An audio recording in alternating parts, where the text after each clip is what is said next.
Bonsoir.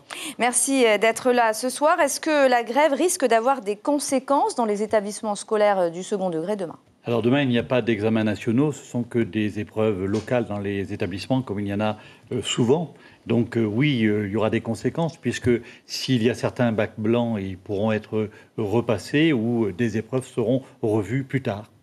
On compte plus de 70 000 élèves en Polynésie et plus de 3 600 enseignants. La fédération a dénoncé en début d'année le manque de professeurs remplaçants et surtout le délai d'attente, 3 semaines, pour remplacer un enseignant absent. Est-ce que cette question est définitivement réglée pour que les élèves puissent étudier sereinement ?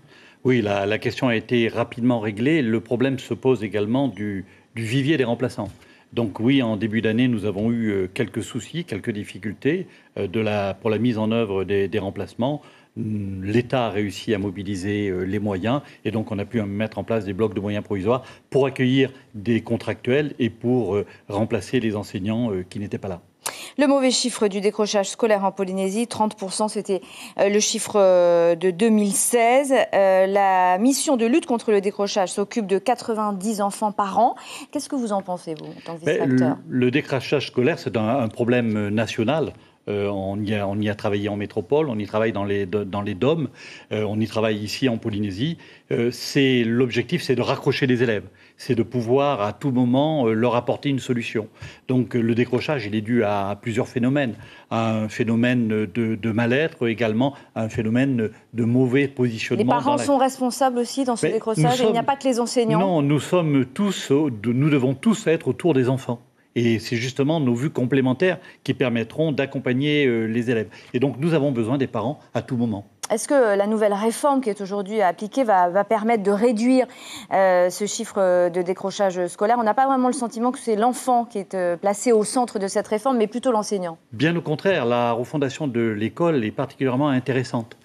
Parce que jusqu'à présent, au mois de septembre, tous les journalistes avaient ce marronnier, 20 à 30% des élèves ont des difficultés en calcul, écriture et lecture. Et justement, avec la refondation de l'école et avec la mise en place d'un cycle 3, CM1, CM2, 6e, on donne plus de temps aux élèves qui en ont besoin.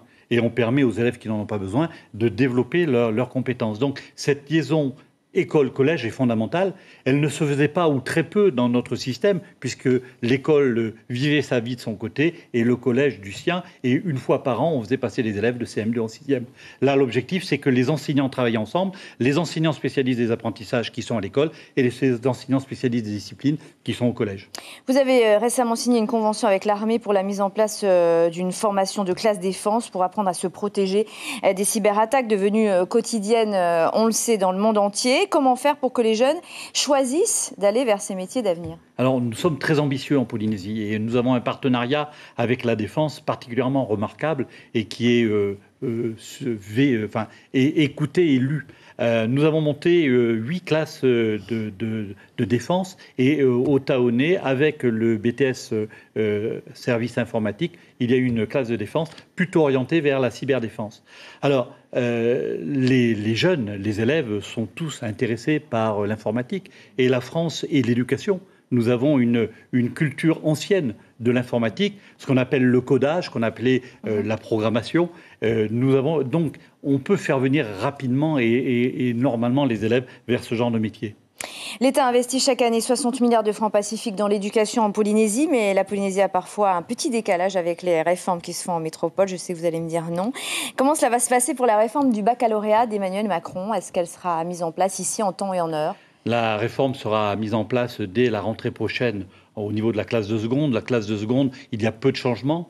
En décembre, nous aurons la réforme des programmes.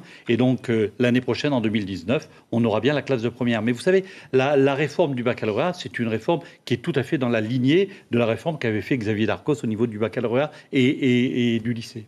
Philippe Coutureau, merci beaucoup d'avoir accepté notre invitation ce soir. Merci à vous.